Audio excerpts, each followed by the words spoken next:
Tim yang finish di posisi ke-5 musim ini akan otomatis lolos ke UEFA Champions League berkat koefisien UEFA milik Inggris. Kepastian ini datang setelah Arsenal mengalahkan Sporting pada leg pertama perempat final. Apa sih koefisien UEFA?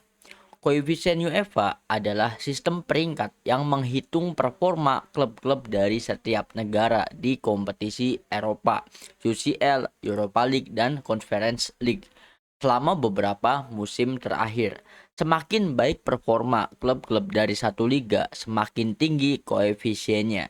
Liga dengan koefisien tinggi bisa mendapatkan jatah tambahan untuk kompetisi Eropa, termasuk slot ekstra ke Champions League.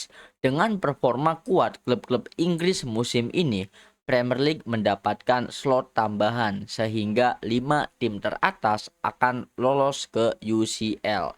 Dan jumlah itu bahkan masih bisa bertambah jika yang pertama Liverpool FC menjuarai UEFA Champions League, yang kedua Aston Villa atau Nottingham Forest menjuarai UEFA Europa League.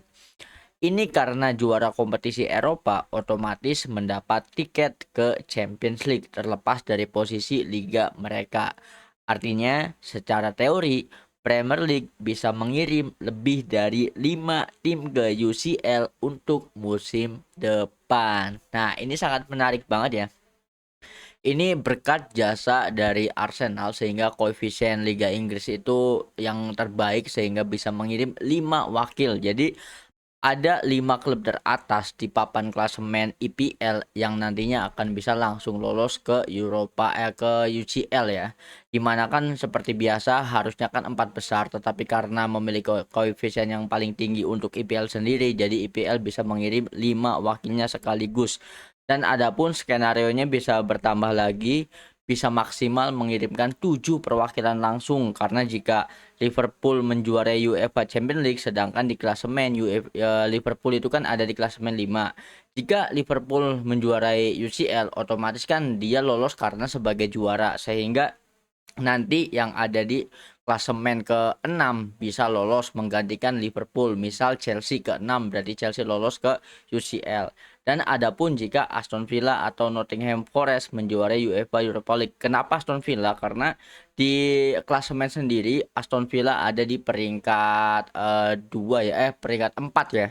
Peringkat 4. Jadi jika Aston Villa menjuarai Europa League otomatis dia lolos ke UCL sebagai juara Europa League, bukan sebagai 5 teratas klasemen IPL, sehingga nanti akan diwakilkan oleh posisi yang ada di bawahnya.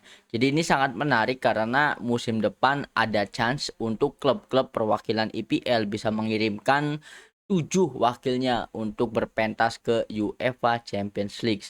Meskipun seperti yang kita tahu di musim ini sendiri ada 6 ya, ada banyak perwakilan dari klub Inggris, tetapi ya berakhir hanya ikut meramaikan saja karena begitu masuk fase knockout satu persatu mulai berguguran. Seperti yang kita tahu, ada Chelsea yang gugur, ada Manchester City yang gugur. Ibaratnya apa ya? Ya seperti tahun-tahun sebelumnya, perwakilan dari IPL ini cenderung ikut meramaikan saja ya. Tidak sebagai kandidat kuat, begitupun dengan Manchester City dan juga Liverpool di musim ini. Tetapi ya inilah privilege UEFA Champions League kepada IPL itu sendiri. Nah, menurut kalian gimana ya guys? Apakah dengan hal seperti ini akan semakin membuat Champions League itu semakin menarik? Karena tidak bisa dipungkiri kehadiran dari klub-klub di klub-klub IPL yang pentas ke UCL sendiri kan menyedot atensi yang luar biasa ya, karena setiap laganya itu patut untuk dinantikan gitu ya. So, menurut kalian bagaimana? Coba drop opini kalian di kolom komentar. Rekor baru di UEFA Champions League. Max Doman resmi menjadi pemain termuda dalam sejarah yang tampil di fase knockout UCL. Daftar pemain termuda di fase knockout UCL yang pertama ada Max Doman dengan usia 16 tahun 97 hari. Ini terjadi ketika Arsenal menghadapi Sporting di tahun 2006, tepatnya di hari-hari kemarin ya. Lalu yang kedua ada Lamine Yamal dengan usia 16 tahun 223 hari yang terjadi ketika FC Barcelona menghadapi Napoli di tahun 2024. Lalu ada Pau Kubarsi dengan usia 17 tahun 50 hari yang terjadi ketika pertandingan antara FC Barcelona melawan Napoli juga di tahun 2024. Lalu yang keempat ada Jude Bellingham yang usia 17 tahun 289 hari yang terjadi ketika Borussia Dortmund menghadapi Manchester City di tahun 2021. Lalu yang kelima ada Ethan Nwaneri dengan usia 17 tahun 348 hari yang terjadi ketika Arsenal versus PSV Eindhoven pada tahun 2025 silam. Menariknya, Douman masih punya waktu hingga Februari 2027 untuk mengejar rekor sebagai pencetak gol termuda dalam sejarah UCL. Bintang masa depan yang benar-benar sedang lahir di klub Arsenal. Nah, ini menarik banget ya, karena kehadiran dari Max Doman ini kan sangat berpengaruh, memiliki impact yang cukup besar untuk Arsenal sendiri karena banyak juga rekor-rekor yang dia torehkan sebagai pemain muda ya. Setelah sebelumnya mencatatkan rekor sebagai pemain termuda yang mencetak gol ya di ajang IPL waktu itu, lalu ada juga catatan rekor baru sebagai pemain paling muda yang pernah tampil di fase knockout ya. Ini spesifik fase knockout UEFA Champions League. Ya semoga saja bisa konsisten karena pemain-pemain muda ini yang akan ikut meramaikan bursa transfer dan juga ikut meramaikan perbincangan di setiap klub-klubnya, karena seperti yang kita tahu dulu Arsenal pernah memiliki Bukayo Saka ya, dan sekarang ada juga Max Doman yang dimana Max Doman sendiri juga hasil akademi Arsenal itu sendiri ya. Semoga ini akan menjadi bintang atau the next legendnya Arsenal ya, yang tidak pernah berhenti mencetak pemain-pemain muda. Nah, kalau menurut kalian gimana nih dengan rekor dari Max Doman ini? Apakah ini cukup menarik atau ya hanya sekedar rekor biasa saja? Coba tulis di kolom komentar apa pendapat kalian. Performa David Raya menggila di Eropa. David Raya tampil luar biasa di UEFA Champions League musim ini. Ia mencatatkan persentase penyelamatan terbaik di antara kiper yang sudah bermain minimal 2 laga ya. Statistiknya benar-benar sangat impresif di mana ia menghadapi 30 tembakan tepat sasaran, melakukan 27 penyelamatan dan persentase save mencapai 90%. Tak hanya itu, dalam 10 penampilan ia sukses mencatatkan 7 clean sheet dan hanya kebobolan 3 gol saja.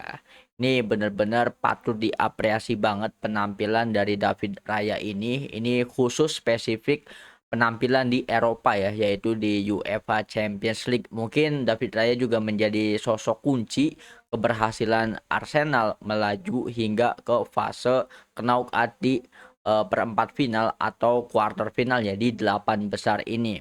Nah, gimana menurut kalian? Karena mengingat match di match pertama, di pertandingan pertama babak perempat final itu kan dua-duanya yang dapat MVP adalah goalkeepernya ya, penjaga gawangnya. Dari Arsenal ada David Raya yang menjadi man of the match. Yang kedua ada Manuel Neuer ya yang menjadi man of the match juga ketika Bayern Munchen berhasil menaklukkan Real Madrid ya. Ini benar-benar catatan yang impresif untuk seorang penjaga gawang. Roy Keane melontarkan kritik tajam kepada Trent Alexander-Arnold usai kekalahan Real Madrid 1-2 dari Bayern Munchen. Jujur saja, saya sudah mulai lelah dengan cerita yang sama setiap laga besar. Semua orang terus memuji umpan-umpannya, tetapi bagaimana dengan hal dasar seperti bertahan? Di level seperti UEFA Champions League, kamu tidak bisa kehilangan fokus seperti itu. Itu kesalahan yang sangat mendasar. Izinkan pemain seperti Luis Diaz melewati kamu dengan mudah, itu tidak bisa diterima. Cara bertahannya masih terlihat seperti bukan bek kanan sejati ya. Pertandingan besar butuh bek yang kuat dan saat ini dia masih jauh dari level tersebut. Komentar yang cukup keras dan pasti bakal memicu perdebatan. Nah, gimana menurut kalian? Kita sedikit membahas ya. Ini ada pendapat dari Roy Keane yang menyoroti performa dari Trent Alexander-Arnold, di mana seperti yang kita tahu yang jadi highlight dari Arnold itu kan umpan-umpannya ya, akurasi umpannya, karena tidak bisa dipungkiri apalagi ketika Alexander-Arnold ini melakukan crossing itu akurasinya emang paling keren sih, emang the best banget ya. Umpan-umpan silangnya, umpan-umpan directnya, memang kalau untuk akurasi umpan tidak bisa diragukan lagi. Tetapi yang disoroti oleh Roy Keane ini adalah jangan lupa bahwa posisi dari Trent Alexander-Arnold ini kan back kanan ya. Sebagaimana back pada umumnya, yang harus diperhatikan adalah kemampuan untuk bertahan, kemampuan untuk ngedefense. Dan dalam laga Real Madrid menghadapi Bayern Munchen, ada satu, bukan satu kejadian ya, ada satu hal di mana Trent Alexander-Arnold ini dilewati dengan sangat mudah oleh Luis Diaz, dan itulah yang dikritik karena secara kemampuan defendingnya itu masih sangat kurang banget ya untuk seseorang yang bermain di klub sebesar Real Madrid. Nah, kalau menurut kalian gimana? Apakah ini hanya komentar-komentar dari legend yang gabut saja atau memang komentar dari Roy Keane ini masuk akal menurut kalian? Coba tulis pendapat kalian di kolom komentar. Kritik tajam Roberto Carlos menyoroti performa Real Madrid setelah tampil mengecewakan di Santiago Bernabeu. Kalau dilihat dengan jeli, kami perlahan mulai kehilangan identitas dan warisan UEFA Champions League yang selama ini dibangun dengan susah payah. Para pemain terlihat tidak memberikan segalanya di lapangan. Semangat dan energi yang biasanya jadi ciri khas justru tidak terlihat. Ini pernyataan ini jadi alarm keras bagi Los Blancos. Nah, kali ini kritik tajam datang dari legend Real Madrid ya. Ya mungkin kalau yang mengkritiknya adalah legend klubnya sendiri agak bisa diterima, apalagi kan lagi-lagi kekalahan ini yang mendapatkan sorotan adalah dari lini belakang atau lini defendingnya ya, para backnya. Karena ini juga kan yang komen juga sosok seperti Roberto Carlos, di mana ia menyoroti kenapa kok dalam laga di Santiago Bernabeu Real Madrid itu tidak tampil ngotot seperti biasanya. Dan ini menarik karena mungkin ada keterkaitannya dengan kehadiran Kylian Mbappe ya, di mana sebelumnya kan kita pernah bahas bahwa kenapa ketika Kylian Mbappe ikut bermain Real Madrid justru untuk 10 orang yang lainnya, 10 pemain lainnya itu kayak tampilnya kurang otot, beda sama ketika bermain tanpa Kylian Mbappe. Apakah memang ada konflik internal yang tidak terekspos, di mana mungkin para pemain juga merasakan tidak nyaman ketika Mbappe ikut bermain sehingga mereka tidak bisa all out ya, tidak bisa mengeluarkan seluruh kemampuan mereka. Dan ini juga bisa dilihat dengan jeli oleh Roberto Carlos. Ini benar-benar sangat mengecewakan dan kita bisa melihat keajaiban itu biasa terjadi bagi Real Madrid meskipun di leg pertama mereka kalah, mereka tumbang, tetapi biasanya untuk UEFA Champions League sendiri budaya Eropa, DNA Eropa mereka itu bisa comeback di leg kedua. Ya meskipun leg kedua itu ada di Allianz Arena atau kandang dari Bayern Munchen ya, di mana Munchen ini kan konsistensinya paling stabil. Munchen dan juga PSG itu dua tim kandidat juara UCL yang performanya paling konsisten. Dan pertanyaannya, apakah Kylian Mbappe bisa membuktikan bahwa kehadiran dirinya bukanlah masalah yang sesungguhnya? Karena kalau kalian melihat pertandingannya, Kylian Mbappe itu orang yang paling ngotot ya dalam pertandingan melawan Munchen, cuman ya belum rezekinya saja karena penampilan kiper sepuh usia 40 tahun bisa meredam semua serangan dari Real Madrid dan juga mendapatkan gelar Man of the Match, yaitu the one and only Manuel Neuer ya, yang sangat tampil impresif dalam pertandingan kemarin. So kalau menurut kalian gimana nih untuk kritik tajam dari Roberto Carlos ini? Kalau menurut gue sih ini kritik yang on point ya. Kalau tadi Roy Keane itu mengkritiknya cuman Trent Alexander-Arnold, kalau untuk Carlos ini lebih ke keseluruhannya. Ibaratnya kan bukan hanya defender yang dikritik karena semuanya kurang ngotot mainnya. Itulah poin penting yang disampaikan oleh Roberto Carlos. Nah, kalau kalian punya pendapat atau opini, apalagi buat teman-teman yang menonton langsung ya, menonton pertandingannya, kalian mungkin memiliki POV yang sama dengan Roberto Carlos. So, Kalian punya opini apa tentang Real Madrid dan apakah kalian optimis bahwa Real Madrid bisa comeback lagi di leg kedua? Coba tulis opini kalian di kolom komentar.